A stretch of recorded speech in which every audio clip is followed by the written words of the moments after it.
Bonjour public du langage vérité, chère famille. Nous sommes dans la belle cité du fromager, notamment à Gagnoa, la belle Gozo. Vous vous souvenez que Gagnoa la célèbre avec, n'est-ce pas, le chant du groupe Zouglou Magique Diesel. Allons à Gagnoa, c'est tout ça Gagnoa. Gagnoa, c'est la belle ville.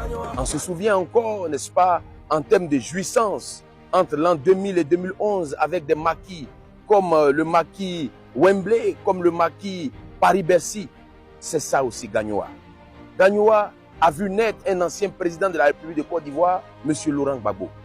Aujourd'hui, la cité du fromager n'a pas pu offrir, n'est-ce pas, aux populations de Gagnoa l'ombre du développement. Après plus de 10 années d'espérance de voir un fils qui est né de cette terre, n'est-ce pas, du fromager, gouverner la Côte d'Ivoire. Mais aujourd'hui, chose exceptionnelle, Gagnoa est en train de se métamorphoser à travers la réhabilitation de sa voirie. La traversée de Gagnoa est en train d'être totalement réhabilitée, comme vous pouvez le voir sur ces images qui se défilent aujourd'hui.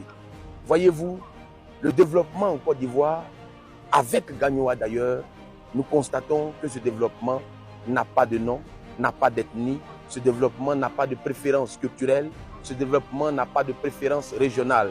Le développement n'a qu'un seul nom, n'a qu'une seule option, n'a qu'un seul parti politique, c'est bien l'intérêt de la Côte d'Ivoire. Voyez-vous, je dis merci au président de la République de ne pas regarder à ses intérêts personnels, mais de développer toute la Côte d'Ivoire.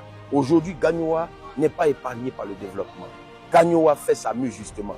Merci au président de la République pour cette dette qui permet aussi à Gagnoa d'être bénéficiaire de son développement, d'être bénéficiaire du développement de ses infrastructures routières. Voici ce à quoi a servi la dette en Côte d'Ivoire. Une dette qui permet aux Ivoiriens aujourd'hui d'avoir le sourire. Merci, monsieur le président de la République. Merci pour Gagnoa. Tout Gagnoa vous dit merci. Merci beaucoup, monsieur le président. Langage vérité. Chers amis du langage vérité, vous avez notre bonjour. Aujourd'hui, nous sommes dans le Bassa-Sandra, précisément dans la région de la Nawa. Et nous sommes fort surpris de voir une telle grande mobilisation ici à Méagui pour rendre hommage, n'est-ce pas, au président de la République, son Excellence, M. Alassane Ouattara. Souvent de fois, la bouche qui parle doit avoir pitié de l'oreille qui est. Aujourd'hui, je veux me soustraire au silence en laissant un élu de la région, le maire de Grand Bérébi, s'exprimer sur le pourquoi de leur grande mobilisation ici aujourd'hui. Nous sommes le samedi 1er février 2025. Ce matin, je suis également heureux d'être ici avec l'ensemble des populations pour rendre ce vibrant hommage au chef de l'État. Alors, notre région, en particulier la région de San Pedro, a été une région du moins qui a été bénéficiaire des actions, des grandes actions du chef de l'État. De sorte qu'aujourd'hui, on est une région qui rayonne. Bérébi en particulier, qui depuis longtemps avait connu un petit retard dans son développement, aujourd'hui est une cité qui est fortement fréquentée parce que grâce aux actions du chef de l'État, déjà nous sommes désenclavés, donc l'accès est beaucoup plus facile. Mais en plus de ça, la stabilité, toute la cohésion qui existe sont des éléments qui concourent à ce que les visites sur notre ville connaissent vraiment une ascendance. Et donc je voudrais, à travers cette cérémonie-là, le jeune de population dire merci au président. Parce que ces actions telles que se passent en ce moment sont de nature vraiment à créer un vrai développement dans notre pays et surtout une harmonie. Donc nous en sommes fiers, que ce soit moi en tant que maire de Grand Bérébi, que ce soit Madame le maire de San Pedro, tous les élus de notre région. En tout cas, nous aimons et nous saluons vraiment les actions de cette région. Langage vérité.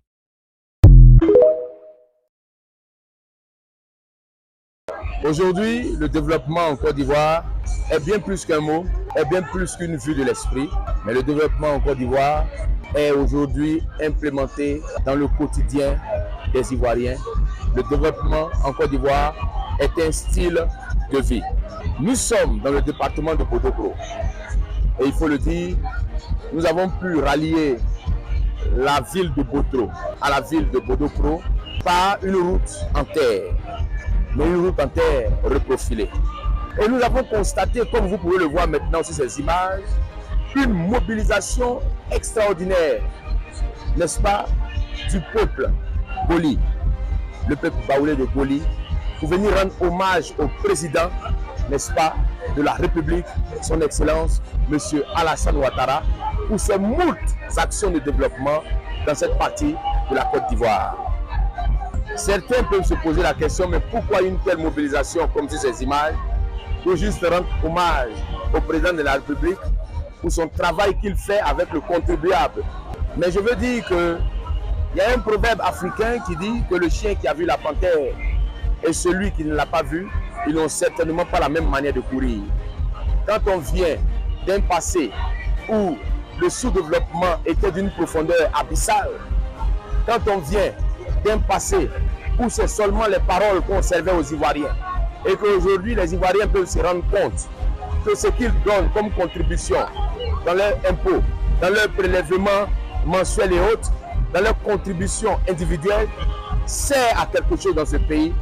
Et c'est justement ce élan de responsabilité de la gouvernance qui suscite dans les cœurs des populations cette envie de venir encore et encore rendre hommage au président de la République, son Excellence, M. Alassane Ouattara. Nous nous inscrivons parfaitement dans cette logique et dans cette vision parce que nous aussi aujourd'hui, jeunes Ivoiriens, avons compris où se trouve le développement et quelle est la voie du développement. Langage vérité. Alors bonjour chers familles du langage vérité. Aujourd'hui nous sommes dans une aventure exceptionnelle, dans une visite de chantier. Mais quelle visite de chantier? Sur la route Niakara-Tortilla, à Tortilla. Alors pour tous ceux qui, comme moi, n'est-ce pas, ont fait leur classe scolaire, leur classe académique en Côte d'Ivoire, personne ne peut ignorer le nom Tortilla. Tortilla, cette zone diamantifère de la Côte d'Ivoire, est aujourd'hui en train d'être désenclavée par la route, en la reliant à la ville de Niakara. C'est plus de 53 km qui sont en train d'être réalisés en ce moment même. Et je veux me réduire au silence pour laisser les sachants, pour laisser les experts de cette région, n'est-ce pas, s'exprimer sur la question de Tortilla. Allons-y avec l'honorable Abou Nibi de Korogo. Je voudrais vous saluer, vous remercier de me donner l'occasion de parler de l'axe Niakara-Tortilla. Il faut dire d'abord Tortilla, c'est une ville qui a un grand symbole en Côte d'Ivoire.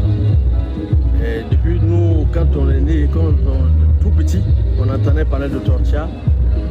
Mais quand on dit le nom Tortilla, derrière il faut voir le diamant. Voilà, c'est une région qui est diamantifère, comme on le dit. Et il y a du diamant dans le sol de Tortilla. Et en son temps, avant même les années de l'indépendance, c'est une zone qui était habitée par toutes sortes de communautés. Il y avait une diversité de communautés là-bas. Surtout, ils allaient à la recherche du diamant. Donc, ce qui fait que Tortilla a gardé un nom renommé, célèbre. Quand on dit Tortilla, on voit directement derrière le nom du diamant. Au-delà de ça, Tortilla, c'est un peu un carrefour parce que c'est une route qui relie la région du Hambol à la région du Koro. Parce qu'à partir de là, vous pouvez sortir à Djikodougou. Et à partir de Djikodougou, vous pouvez vous retrouver à Diara, Mankono. Et au sud, ensuite, vous allez jusqu'à Ségala. Donc c'est un carrefour.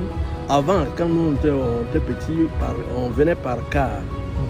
Quand on venait par les cars à Abidjan, on passait par ici. La route était en terre, donc on passait par ici, sorti sur Niakara et puis ensuite sur Abidjan. C'est après que la route Kanaola a été créée, qu'on empruntait maintenant plus, avec le bitume qui allait jusqu'à Ferté. Donc pour dire que c'est une route, d'abord elle est ancienne, parce qu'elle était beaucoup utilisée, par nos parents. Par rapport même au diamant. Et en dehors du diamant, comme je le dis, ça relie les deux régions, le Hambol et puis la région du Koro. Avec ce que nous venons d'entendre, avec ce que vient de dire l'honorable Abou Nibi de Korogo, nous pouvons finir par conclure que la vision du président de la République est une vision éclatée du développement. C'est ce qu'on va appeler la péréquation verticale. Voyez-vous, développer toutes les zones cardinales de la Côte d'Ivoire. Abidjan n'est pas aujourd'hui l'épine dorsale du développement des infrastructures routières en Côte d'Ivoire, mais Abidjan est cette zone-là peut-être qui concentre le plus de démographie en Côte d'Ivoire. Mais en dehors d'Abidjan, c'est toute la Côte d'Ivoire qui fait sa mue. La métamorphose routière est une réalité en Côte d'Ivoire. Le langage vérité vous dira toujours ce qui est. Vous montrera toujours de manière palpable les réalités du terrain. En dehors donc des réseaux sociaux, la Côte d'Ivoire est en train de faire son petit bonhomme de chemin. Et félicitations encore au président de la République. Langage vérité.